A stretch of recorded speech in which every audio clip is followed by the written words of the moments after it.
제주 빌라델비아 교회입니다. 창세기 강의 101번째 시간입니다. 이번 시간에는 창세기 22장 15절부터 24절까지 살펴보도록 하겠습니다. 지난 시간에 저희는 아브라함과 이삭의 에피소드를 살펴보았습니다. 이제까지 우리는 이 에피소드를 어떻게 알고 있었냐면 하나님이 아브라함의 믿음을 시험하기 위해 아들 이삭을 제물로 바치라고 그랬는데 정말로 아들 이삭을 번제로 하나님께 드리는지 드리지 않는지, 그죠? 요걸 확인하는 에피소드라고 그렇게들 알고 있었지만 저희가 지난 시간에 살펴본 바로는 그게 아니었죠. 결국은 무엇에 관한 이야기였습니까? 신령과 진정으로 드리는 예배, 하나님 앞에 드려져야 하는 흠없고 점없는 화목 제물, 곧 온전한 11조 제물, 산 제물로서의 우리 각 사람을 뜻하는 것이다. 그리고 그 꼭지점에는 뭐가 있었냐면 바로 십자가 사건이 있었다. 그죠? 죄와 허물로 죽어 있었던 우리 각 사람이라고 하는 아브람 혹은 하갈, 이스마엘이 예수로서, 예수와 함께, 건물 예수, 율법의 예수를 의미하는 거죠. 그죠? 십자가에 못 박혀 죽고 머리가 잘리는 다나토스의 죽음을 통해서 독생자 아들로 태어나서 그 독생자 아들이 신령과 진정으로 하나님을 예배하는 예배의 상태, 곧 진리의 말씀, 그리스도 예수, 영, 성령, 우리 내면에 흐르는 생명나무로서의 성경 66권, 사 복음서로서 전능자를 드러내고 나타내고 설명하는 진리의 말씀으로 세워지는 것, 그것에 관한 이야기라고 저희들이 메시지를 읽었습니다. 이거는 바로 뭐하고 연결이 되는 거냐면 하나님이 세상을 이처럼 사랑하사 이제 독생자를 주시는 거죠. 그 독생자는 지난 시간에 우리가 계속해서 살펴보았지만 독생자가 의미하는 게 무엇이에요? 바로 진리의 아들, 그리스도 예수로서의 진리의 말씀, 복음, 참복음, 우리 각 사람의 마음성전에 심어져서 이미 진리로 흐르고 있었던 성경 66권, 사복음서, 그리스도 예수, 부엘세바, 그죠? 하지만 우리는 이제까지 그것을 알지 못했잖아요. 근데 이제 그것이 밝히 드러났어요. 이게 어떻게 밝히 드러나게 되는 거냐면, 자, 이게 좀 복잡하면서도 어려울 수 있는데 잘 들어보세요. 말씀이 있습니다. 근데 그 말씀은 바로 그리스도 예수고 생명이고 그 말씀이 생명나무예요. 이걸 형상화시키려고 하지 마십시오. 형상화시켜서 이해하려고 하지 마세요. 그죠? 그런데 하나님이 세상을 이처럼 사랑하사 그 독생자가 의미하는 게 뭐라고 했습니까? 진리의 말씀이에요. 참복음이란 말이에요. 그 독생자를 주셨대요. 그럼 주셨다고 하는 것의 의미가 뭐냐면 그 말씀이 이제 육신이 되어 우리 가운데 거하는 거예요. 이해돼요? 그러니까 말씀이 이 세상으로, 이 땅으로 보내심을 입어 내려오는 거란 말이에요. 근데 내려올 때 그냥 내려오면 안 돼요. 왜 안 되느냐? 진리의 말씀, 그리스도 예수 독생자는 묵시에 속한 하늘의 언어이기 때문에 그게 이 육의 세상에 그대로 내려올 수도 없을 뿐더러 그대로 내려오면 인간에 의해 그게 포착이 되지 못한단 말이에요. 그러니까 인간이 이해하는 수준으로 땅의 것으로 아래 것의 모양을 취해서 내려오야 돼요. 그러다 보니 그 말씀, 곧 진리, 생명, 그리스도 예수, 생명나무, 성경 66권으로서의 그 그리스도 예수를 전능자가 그릇에 담아서, 그러니까 그 그릇이라고 하는 것은 땅적인 것을 의미합니다. 땅의 형상에 담아서 내려 보내는 거예요. 그게 뭐냐면 말씀이 육신이 되어 우리 가운데 거한다. 하나님이 세상을 이처럼 사랑하사 독생자를 주셨다. 이거란 말이에요. 이게 형상화된 거예요. 우리 바로 22장 1절부터 14절까지 아브라함, 이삭이 영과, 그러니까 신령과 진정으로 하나님 앞에 드려지는 예배의 상태가 됐음을 우리가 확인했잖아요. 그리고 그 하나님 앞에 영과 진정으로 드려지는 예배 혹은 예배의 상태라고 하는 것이 무엇인지, 그건 곧 하나님께서 유일하게 기뻐 받으시는 산 번제, 산 제물, 온전한 11조를 의미한다고 했어요. 그죠? 이걸 22장 15절부터 다시 한번 그리는 거예요. 그럼 그게 의미하는 게 뭐냐? 바로 말씀이 육신이 되어 우리 가운데 거한다고 하는 것. 하나님께서 세상을 이처럼 사랑하사 우리에게 독생자를 주셨다고 하는 것. 그 독생자라고 하는 것을 사람이 이해할 수 있게끔, 사람이 받아들일 수 있게끔 사람 입장에서 땅적인 것으로 우리에게 주셔야 될 거 아니에요. 그죠? 그러다 보니 그 말씀을 잘 들으셔야 돼요. 말씀을 아담, 우리 각 사람이잖아요. 그죠? 우리 각 사람이라고 하는 이 육에 담았단 말이에요. 이렇게 마치 기드온의 300 용사들이 항아리에 물 항아리 안에 촛불을 넣은 것과 같은 형상이에요. 그러면 조금 더 이해되세요?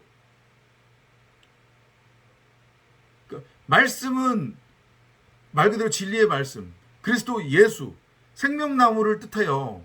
성경 66권 사복음서를 뜻한단 말이에요. 그리스도의 피예요. 그게 땅이 결국은 우리 각 사람이잖아요. 그 말씀은 하늘인 거고, 그 하늘이 말씀이 곧 하늘이라고 했으니까, 그죠? 말씀이 하늘이 우리 각 사람이라고 하는 땅 흙에 내려온 거라니까요. 둘이 하나가 된 거잖아요, 지금. 그죠? 불임 상태의 땅, 죄와 허물로 죽은 상태에 있는 그 죽은 시체로서의 황무지, 응? 그 땅에 말씀, 하늘이 내려온 거예요. 그러면 땅과 하늘이 하나가 된 거잖아요. 그죠? 이걸 창세기 1장 1절이 천지라고 그러는 거잖아요. 하늘 말씀이 우리 입장에서 이해하기 쉽게끔 그리스도라고 하는 머리로 형상화돼서 주어진 거고, 그럼 이제 조금 더 이해가 되십니까? 말씀, 하늘이라고 하는 머리, 그리스도가 그게 하늘이잖아요. 그죠? 하늘. 그 하늘과 땅, 우리 각 사람이에요. 우리 각 사람이라고 하는 땅이 합쳐졌어요. 만났어요. 그럼 이게 뭐가 되는 거예요? 하늘과 땅이 하나가 된 거잖아요. 천지예요. 이걸 성전이라고 하는 거예요. 이게 바로 뭐냐면 바로 아브라함으로서의 이삭인 독생자가 되는 거예요. 그럼 독생자라고 하는 것의 의미가 뭐냐? 진리의 말씀이에요. 그럼 그 진리의 말씀은 뭔데? 우리 눈에 보이지도 않고 보일 수도 없고 우리가 뭐라고 설명할 수도 없는 전능자를 나타내고 설명하고 드러내는 말. 그게 독생자라고요. 근데 그걸 사람 입장에서 땅의 것으로 형상화시켜서 보여준 거예요. 그게 뭐라고요? 예수예요. 근데 그 예수가 누구예요? 바로 우리 각 사람이란 말이에요. 이제 정리가 돼요? 말씀이 곧 하늘이라고 했습니다. 그게 그리스도라고 하는 머리예요. 그 머리가 하늘, 이제 이해됐죠? 그 하늘 머리가 그리스도 예수가 말씀이 어떻게 해요? 땅에 내려오는 거예요. 땅의 침노에 내려오는 거란 말이에요. 그게 강림이에요. 그게 소위 말해서 재림이라고 번역된 말이란 말, 표현이란 말이에요. 그래서 그리스도는 이미 재림한 상태이기 때문에, 이미 재림에 오셨기 때문에 구름 타고 올 예수 기다리면 안 된다고 그러는 거예요, 제가. 이해됐어요? 그 하늘 머리와 우리 각 사람이라고 하는 땅이 하나가 됐죠? 천지예요. 그게 그게 성전이라고 했습니다. 그게 뭐라고요? 그게 바로 독생자예요. 근데 그 독생자가 결국 뭐냐? 씨 가진 여자란 말이에요. 이해돼요? 그러니까 이걸 설명하기 위해서 조금 더 구체적으로 형상화시켜서 설명하기 위해서 이제 22장 15절에서 나오는 이야기가 뭐냐면 이삭이 아들이잖아요. 그죠? 아들이 독생자가 되려면 이삭이 진정한 독생자가 되려면 누가 있어야 되는 거예요? 그러면 이삭은 결국은 창세기 1장 1절을 가져다가 이해하면 천이잖아요. 하늘이잖아요. 말씀이잖아요. 이삭은 씨를 가지고 있는 제라잖아요. 제라. 그죠? 말씀이에요. 천입니다. 그죠? 그러면 이 천한테는 뭐가 있어야 돼요? 땅이 있어야 돼요.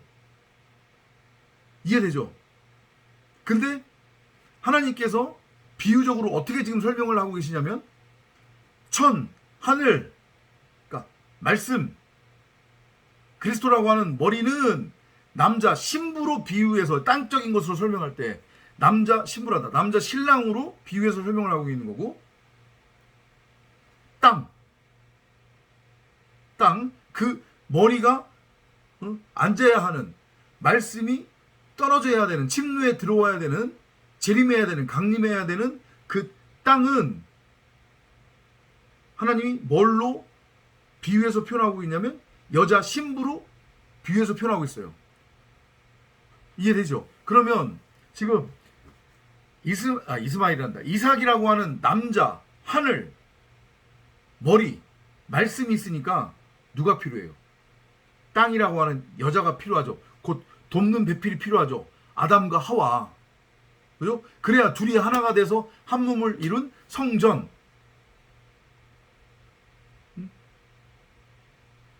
창세기 1장 1절이 성취가 되는 거잖아요. 하나님께서 태초에 천지를 지으셨느니라. 요거 성전. 이해됐어요? 자, 그래서 이제 15절부터 어떤 일이 벌어져요? 이삭의 돕는 배필. 이삭의 짝을 찾는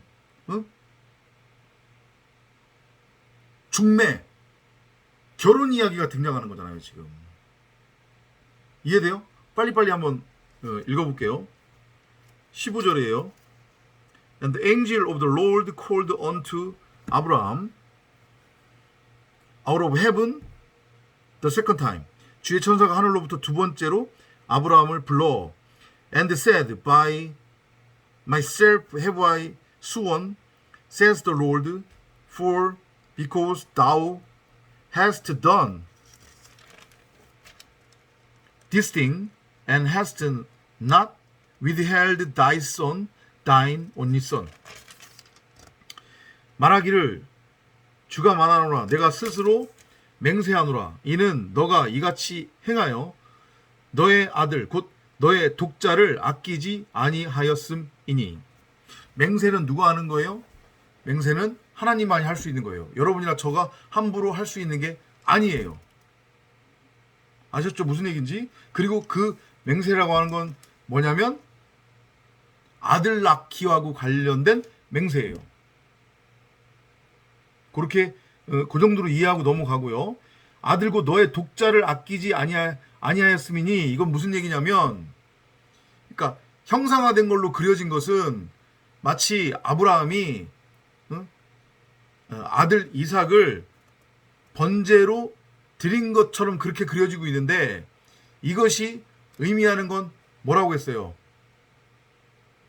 신령과 진정으로 하나님 앞에 예배를 드릴 수 있는 예배의 상태, 곧 신령과 진정으로 드려지는 예배. 그죠? 하나님 앞에 하나님의 유일한 기쁨으로 드려질 수 있는 온전한 11조 제물로서의 산 제물, 흠없고 점없는 산 번제물, 요게 바로 독생자 이삭이라고 그랬습니다. 그 이삭을 드린다고 하는 것의 의미라고 했어요. 창조의 과정을 통해서, 그죠? 그리고 그렇게 우리 각 사람의 마음 성전에 심어 있는 생명나무 혹은 진리의 말씀, 성경 66권, 사복음서를 알고 깨달아서 우리 자체가 하늘, 진리의 말씀, 영, 성령으로서 전능자를 드러내고 나타내고 설명할 수 있는 상태가 되면, 그게 뭐냐면 바로 하나님 앞에 드려진다. 이렇게 이해하시면 된다고 했어요.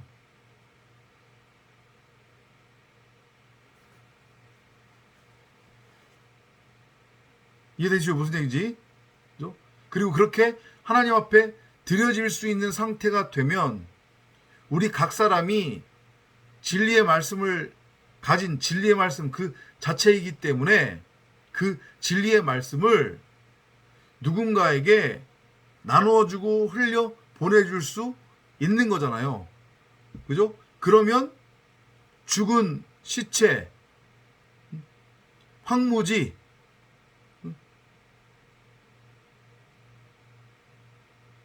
그 죽은 땅의 상태로 있는 존재를 생명으로 살려낼 수 있다고 했어요. 그 일련의 과정이 결국은 뭐냐면 창조고 바로 아들 낳기예요. 그리고 그걸 성경은 때로는 뭘로도 표현하냐면 혼인잔치로도 설명을 한단 말이에요. 땅적인 것, 형상화된 것으로 우리에게 설명하기 위해서. 아들 낳기라고 하는 것은 그러니까 하늘로서의 말씀이 땅이라고 하는 우리에게 임하면 우리가 뭐가 되는 거예요? 아들이 된다고 하는 것.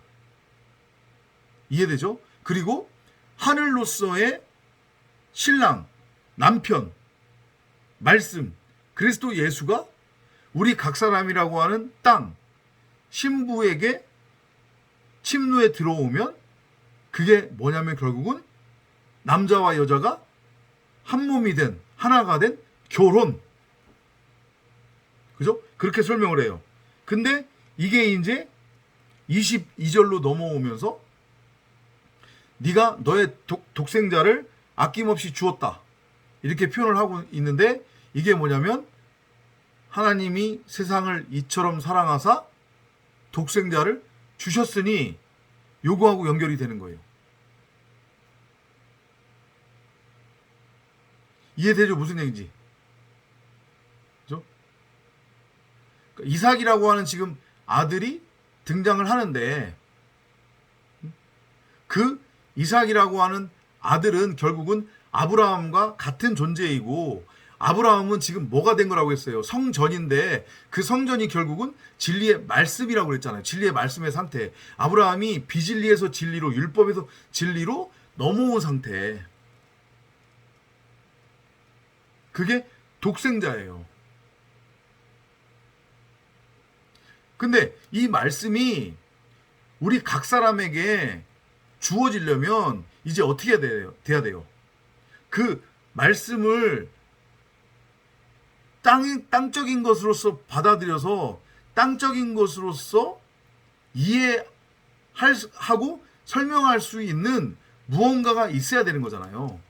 그죠? 그러니까 그 하늘, 남편, 신랑으로서의 진리의 말씀, 그리스도 예수, 그 성령을 이 땅에 내려보내기 위해 돕는 배필로서의 하아담, 사람을 택하는 거예요.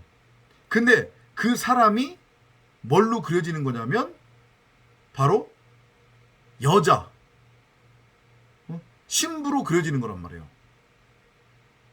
혹은 도자기, 항아리로 그려지는 거예요. 그릇으로 그려지는 거예요. 그래서 그 그릇 안에 하늘로서의 말씀, 진리, 그리스도 예수가 담겨지는 거예요. 그러면 둘이 하나가 되죠? 그죠? 그러면 그게 독생자가 되는 거예요. 진리를 깨달은 상태, 진리의 말씀의 상태, 씨 가진 여자. 그 얘기를 반복해서 계속해서 형상화시켜서 설명을 하는 거예요. 근데 이 일은 결국은 어디에서 일어나는 거라고요? 내 밖에서? 아니요, 내 안에서. 말씀과 내가 하나가 되는 거예요. 내가 말씀을 깨닫는 거예요. 그러면 말씀이 신랑과 그 말씀이 하늘이잖아요. 그리스도 예수라고 하는 머리, 나라고 하는 땅, 신부가 하나가 되는 거죠. 내 안에서. 그럼 그게 바로 성전이 되는 거고 독생자가 되는 거예요. 그리스도 예수, 말씀. 같은 얘기가 지금 계속 반복되고 있는데 그걸 설명을 하는 겁니다. 17절로 넘어갈게요. 복으로 내가 너에게 복을 주고 번성으로 내가 너의 씨를 하늘의 별들처럼 또 바닷가의 모래처럼 번성케 하리니 너의 씨가 그의 원수들의 문을 차지하리라. 그러니까 이것이 의미하는 게 뭐라고 했습니까? 하나님이 분명히 아브라함한테 복을 주셨는데 그 복으로 말미암아, 그 씨로 말미암아 하늘의 별과 같은 존재, 곧 하늘의 별이 되는 존재도 있지만 바닷가에 모래가 되는 존재도 있다는 얘기예요. 하늘의 별은 뭐예요? 진리의 말씀을 깨달은 성도를 의미하는 거고 바다의 모래는 뭐예요? 진리의 말씀을 깨닫지 못하고 율법의 메인 상태로 창조가 완성되는 거. 그러니까 다시 말해서 하늘의 별은 주님께서 말씀하신 생명의 부활인 거고 바다의 모래는 뭐예요? 멸망의 부활이 되는 거예요. 그러니까 아브라함의 후손이라고 할지라도 멸망의 부활로 나오는 자들이 있다는 얘기예요. 그건 씨 뿌리는 자의 비유에서도 주님이 설명하셨잖아요. 그죠? 진리의 말씀을 뿌리지만 그 진리의 말씀을 받는 모든 땅들이 다 진리로 깨닫는 건 아니라고 그랬잖아요. 그죠? 깨닫지 못하는 이가 있다고 했어요. 엉뚱하게 깨닫는 이가 있다고 했어요. 율법이나 세상적인 가치로. 그들은 하늘의 별들로 창조가 완성되는 게 아니라 바다의 모래로 창조가 완성이 된다는 거예요. 근데 아무튼 하늘의 별로 창조가 완성이 되는 아브라함의 후손들, 그 씨들은 원수들의 문을 차지할 거래요. 이게 무슨 의미예요? 원수는 누구를 가리켜요? 뱀, 즉 율법, 비진리, 깨끗하지 못한 말, 그죠?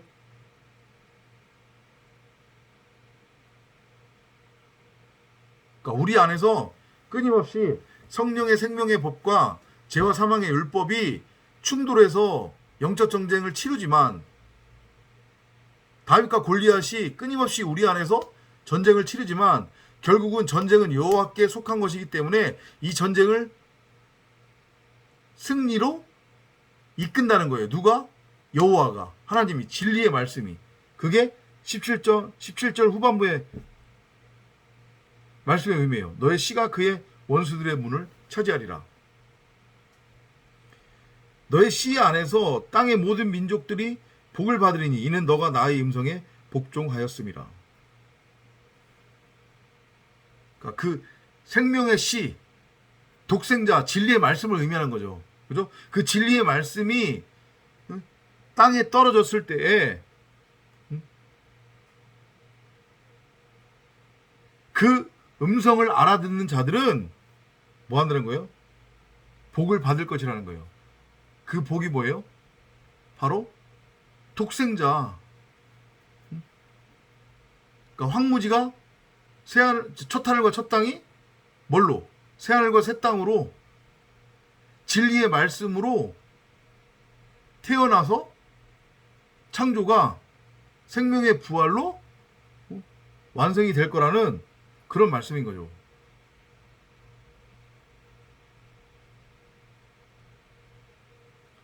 그래야 아브라함이 그의 청년들에게로 돌아와서 그들이 일어나 함께 부엘세바로 떠났으니 아브라함이 부엘세바에 거하였더라. 이제 부엘세바의 의미가 뭔지를 아는 거예요. 그죠? 그 부엘세바는 결국은 어디에 있었던 거예요? 우리 각 사람의 마음 성전 안에 있었던 거예요. 진리의 말씀으로서 생명나무로 성경 66권으로 사복음서로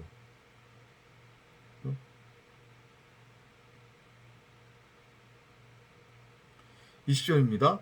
이 일들 후에 누군가가 아브라함에게 고하여 말하기를 보라 밀가 역시 당신 형제 나홀에게 자식들을 낳았다 하니 형제 나홀이라고 표현을 합니다.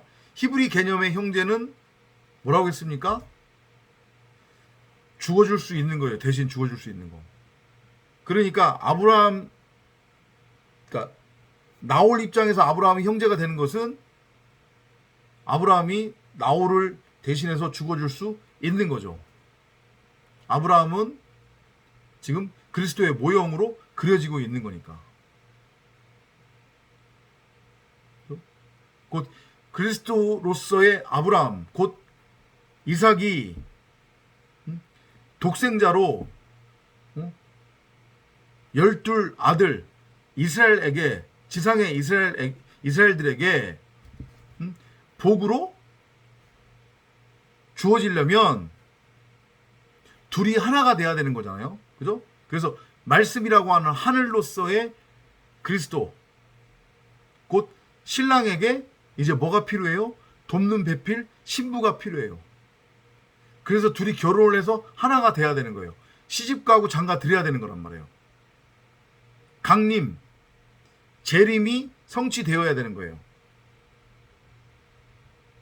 그 밑그림으로 지금 그려지고 있는 게 아브라함의 형제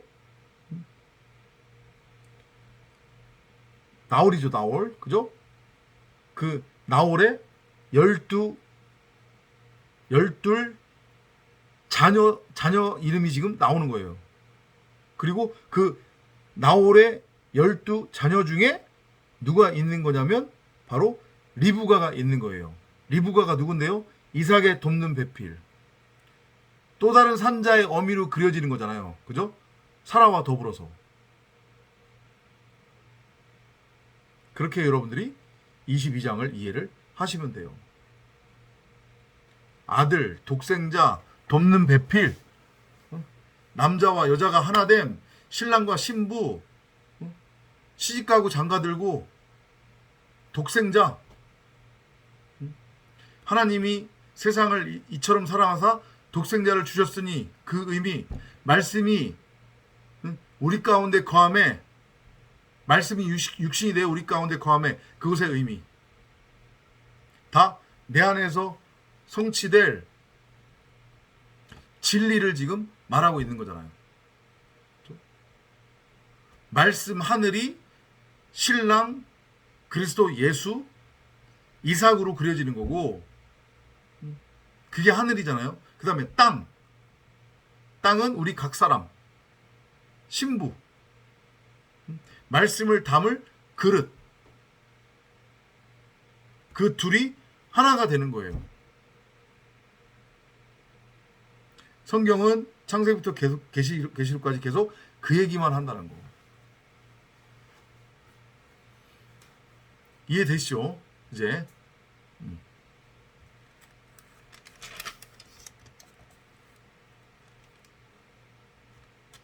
22장 내용이 어렵게 느껴질 수 있는데, 그렇게 아들 낳는 관점에서, 신랑과 신부가 하나가 되는 관점에서, 말씀이 육신이 되어 우리 가운데 거한다고 하는 그 말씀의 관점에서, 하나님이 세상을 이처럼 사랑하사 독생자를 주셨다고 하는 그 구절 관점에서 묵상을 하시면 어렵지 않게 이해를 하실 겁니다. 결국 이 22장도 우리 각 사람 안에서 일어나게 될 아들 낳기 혹은 신랑과 신부의 결혼 이야기다, 이렇게 이해를 하시면 될 것 같습니다. 다음 시간에 또 찾아뵙도록 하겠습니다.